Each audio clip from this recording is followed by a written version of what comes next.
दोस्तों, ये जो सामने आपके प्लांट रखा हुआ है, थंबनेल में देखकर आप जान ही गए होंगे कि इस प्लांट को क्रिसमस कैक्टस कहते हैं। तो ये जो बहुत ही सुंदर पत्तियों वाला प्लांट है क्रिसमस कैक्टस, ये कैक्टस प्रजाति का ही प्लांट है जिसमें जो पत्तियों से ही ग्रो होते हैं। इनमें एक पत्ती से दो पत्ती, दो से चार पत्ती, इस तरह से धीरे धीरे इनकी पत्तियों से ही ग्रोथ होती है। और जैसे जैसे ये जो प्लांट है मैच्योर होते हैं, वैसे वैसे ये पूरी तरह से घने हो जाते हैं, बहुत ही बुशी हो जाते हैं और उसके बाद गमले से बाहर ये लटकने लगते हैं। हैंगिंग की बास्केट में बहुत ही अच्छे चलते हैं। यदि आप इन्हें पॉट में लगाकर ज़मीन पे रखे हुए हैं, स्टैंड पर रखे हुए हैं, तो वहाँ भी ये बहुत अच्छे से गमले से बाहर आकर लटकने लगते हैं। तो देखने में ये बहुत ही ज़्यादा सुंदर होते हैं। और ये जो सीज़न है, ये जो मंथ है, इसमें इनकी ग्रोइंग सीजन है। तो देखिए कितने सुंदर से इनकी पत्तियां निकली हुई है। हर पत्ती के नोड से एक दो पत्तियां निकल रही है। तो शुरू में जब ये निकलते हैं तो ये बिल्कुल पिंक कलर के होते हैं, डार्क पिंक, फिर धीरे धीरे लाइट पिंक, और उसके बाद जाकर के ये ग्रीन हो जाते हैं।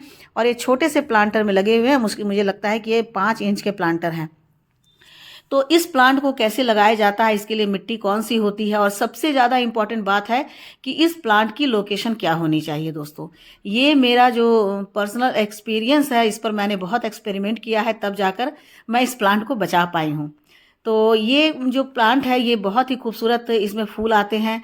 इसमें सफ़ेद रंग के या पिंक कलर के, डार्क पिंक या लाइट पिंक और रेड, ये 4 कलर के इसमें फूल आते हैं। और ये फूल आते हैं क्रिसमस के समय में, इसीलिए इन्हें क्रिसमस कैक्टस कहा जाता है। तो अभी तो ये प्लांट छोटा है दोस्तों। मैं इसे लास्ट ईयर लाई थी, मुझे लगता है कि जून या जुलाई में लाई थी। बहुत दिनों से मैं इस प्लांट को खोज रही थी, और मुझे नर्सरी में, सिर्फ एक ही नर्सरी में मुझे एक ही पौधा दिखा और मैं इसे ले आई थी। तब इनकी साइज़ थोड़ी सी और छोटी थी। तो उस समय मैंने इन्हें लगा करके और इंडोर रख दिया था, क्योंकि मुझे लग रहा था कि ये इंडोर प्लांट है, और नर्सरी में भी ऐसा ही कहा था। लेकिन 2 महीने के बाद भी इसमें कोई ग्रोथ नहीं हुई, बल्कि धीरे धीरे ऐसा लगने लगा कि इनकी पत्तियां ये डल होते जा रहे हैं, और इनकी पत्तियां जो है धीरे धीरे ड्रॉप होने लगी। बिल्कुल मरे मरे से पत्तियां नीचे नीचे गिरने लगी। तो मुझे लगा कि शायद मैंने गलत मिट्टी में लगा दिया है, या फिर मैंने इसमें कोई ज़्यादा पानी डाल दिया है। तो मैंने इसकी रिपोर्टिंग की है। देखिए, रिपोर्टिंग किया तो मैंने देखा कि इनकी जड़ें तो बिल्कुल सही है।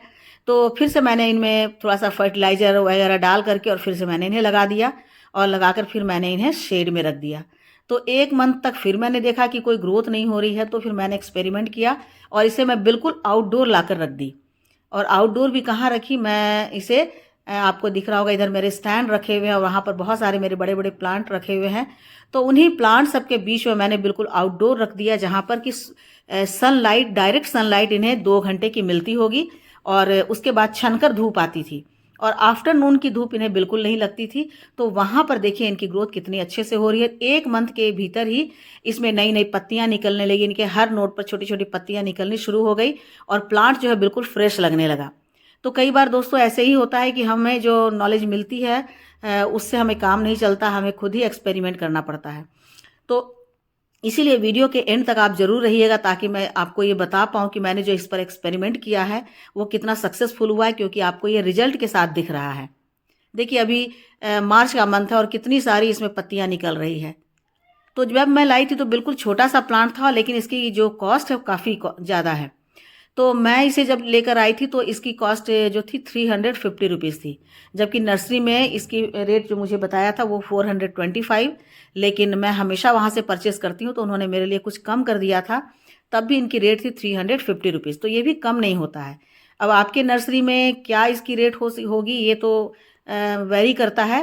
अपने अलग अलग सिटी में, अलग अलग नर्सरी में वेरी करता है। तो आप जाकर देख सकते हैं। यदि आपको ये प्लांट मिलता है और छोटा मिलता है तो छोटा ही ले लीजिए, और यदि आप अभी ले लेते हैं तो आप छोटा प्लांट भी ले सकते हैं। और इस समय यदि ये अच्छी से ग्रोथ करेगा तो जब तक क्रिसमस आएगा तब तक इसकी पूरी ग्रोथ हो जाएगी, और तभी अच्छे से फ्लावरिंग करेगा। और एक बार जब इसमें फ्लावरिंग हो जाती है तो कई महीने तक इसमें लगातार फ्लावरिंग होती रहती है। मतलब एक बार फ्लावर बड निकल आते हैं तो ढेर सारे, इस जहाँ से पत्तियाँ निकल रही है वहाँ से फिर इनके फ्लावर बड निकलते हैं, और पूरा प्लांट फिर फ्लावर से ढक जाता है। आप इनबॉक्स में देख सकते हैं कि पूरा प्लांट जो है वो फ्लावर से ढक जाता है, इनकी पत्तियां नहीं दिखती है। तो बहुत ही ज़्यादा सुंदर लगते हैं।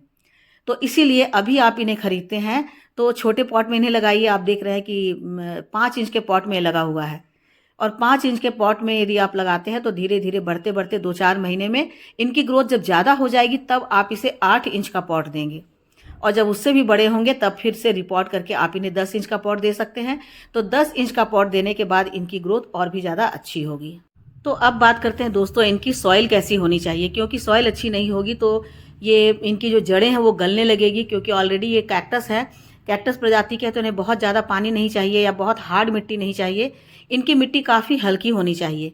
आपको दिख रहा है कि मिट्टी देखिए कितनी हल्की है। मुझे लगता है कि ऐसी मिट्टी इन्हें बनानी चाहिए जिसमें कि कंपोस्ट ज़्यादा हो। चाहे तो आप इन्हें वर्मी कंपोस्ट दे सकते हैं या फिर लीफ कंपोस्ट दे सकते हैं। तो वर्मी कंपोस्ट 50% या लीफ कंपोस्ट 50% और गार्डन सॉइल 50%, ये दोनों के साथ साथ आपको नीम की खली इसमें ज़रूर डालना है और फंगिसाइड डालना है।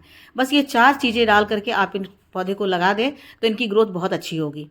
यहाँ पर जो मैंने मिट्टी बनाया है 50% गार्डन सॉइल और 50% मैंने इसमें 25% इसमें वर्मी कंपोस्ट और 25% मैंने इसमें लीफ कंपोस्ट दिया है।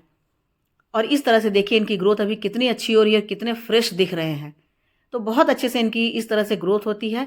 और पानी इसमें आप तभी डालें जब पूरी आप फिंगर इनमें डिप करके देखें कि 2 इंच की मिट्टी इनकी बिल्कुल सूखी हुई है, तभी आप इन्हें पानी दें। क्योंकि ज़्यादा पानी देने से इनकी जड़ें गलने लगेगी, इनकी ग्रोथ रुक जाएगी और इनकी पत्तियां ड्रॉप होने लगेगी। तो इस तरह से पौधा डल हो जाएगा और हो सकता है कि पौधा नहीं बचे। तो ये ध्यान आपको ज़रूर रखना है। उसके बाद आपको तुरंत इनमें फर्टिलाइज़र नहीं देना है। 1.5 मंथ के बाद आप इसमें NPK डाल सकते हैं 19-19-19, या फिर आप इसमें थोड़ा सा DAP डाल सकते हैं, DAP के 4-5 दाने डाल सकते हैं। तो इस तरह से इनकी ग्रोथ बहुत अच्छी होगी। अब बात आती है कि इनके प्रोपोगेशन की, हम कैसे प्रोपोगेट कर सकते हैं। तो ये पत्तियों से प्रोपोगेट होने वाला प्लांट है। इनकी एक पत्तियां एक नॉट से आप तोड़ करके और मिट्टी में दबा देते हैं तो 20 से 25 दिन में इनकी जड़ें आ जाती है और उनसे नए प्लांट तैयार हो जाते हैं। तो इन्हें प्रोपोगेट करना, इनसे नए प्लांट बनाना बहुत ही आसान है, क्योंकि इसमें इतनी सारी पत्तियां होती हैं और सारी पत्तियों से ही नोड निकलते हैं। तो चूंकि ये कैक्टस जाति के हैं तो इसलिए इन्हें पत्ती से ही लगाया जा सकता है। तो ये जो मौसम है, ग्रोथ का पीरियड होता है, मार्च के मंथ में आप बहुत ही अच्छे से इन्हें प्रोपोगेट कर सकते हैं। देखिए हर पत्ती से नए नए पत्ती निकल रही है। तो इस समय यदि आप इनकी एक पुरानी सी हार्ड पत्ती तोड़ लेते हैं और उन्हें मिट्टी में दबा देते हैं तो बहुत ही आसानी से अप्रैल आते आते उनमें जड़ें आ जाएगी और फिर उस जड़ से, उस एक पत्ती से आप नए नए प्लांट तैयार कर सकते हैं। तो इस तरह से आपको एक पत्ती से कई सारे प्लांट आप बना सकते हैं। तो वैसे तो ये काफ़ी कॉस्टली होता है, लेकिन आप यदि पत्तियों से ग्रो कर सकते हैं तो बहुत कॉस्टली प्लांट को आप फ्री में बना सकते हैं। दोस्तों जब मैं इसे लाई थी तब लास्ट ईयर काफ़ी छोटा था और वैसे भी ये प्लांट तो बहुत मुश्किल से बचा है, इसलिए लास्ट ईयर इसमें फ्लावरिंग नहीं हुई थी। तो उस समय तो इनके अंदर खुद ही स्ट्रेंथ नहीं था कि ये फ्लावर को प्रोड्यूस कर पाए। तो बहुत मुश्किल से मैं इसे बचा पाई हूँ, इसलिए मैं आपसे ये शेयर करती हूँ। तो जब भी आप नर्सरी जाए तो छोटा से छोटा प्लांट खरीदने की कोशिश करें, क्योंकि इनके कॉस्ट बहुत ज़्यादा है। और छोटे से प्लांट को यदि आप ला करके ग्रो करते हैं तो धीरे धीरे उनमें स्ट्रेंथ आएगी। आप अपने तरीके से उन्हें फर्टिलाइज़र देंगे तो इस तरह से प्लांट बड़ा होगा, तो नेक्स्ट ईयर वो बहुत अच्छी फ्लावरिंग करेगा। मेरे घर ये छोटा सा है तो अब धीरे धीरे इनमें स्ट्रेंथ आ रही है, इनमें बहुत सारी ग्रोथ हो रही है। तो अब आगे चल करके नेक्स्ट जो सीजन आएगा क्रिसमस का, उस समय इसकी फ्लावरिंग बहुत अच्छी होगी। तो ठीक है दोस्तों, मुझे लगता है कि मैंने इनके केयर टिप्स के बारे में बहुत सारी बातें आप लोगों को बता दी। यदि आपके मन में कोई डाउट हो तो आप ज़रूर मुझे कमेंट सेक्शन में कमेंट कर सकते हैं। तो कमेंट करके मुझसे पूछ सकते हैं। तो ठीक है, आज के लिए बस इतना ही। मिलती हूँ अगले वीडियो में एक नई जानकारी के साथ। ये वीडियो आपको यदि हेल्पफुल लगी हो तो लाइक, शेयर और कमेंट करें, और मेरे चैनल पे नए हैं तो मुझे सब्सक्राइब भी कर लें।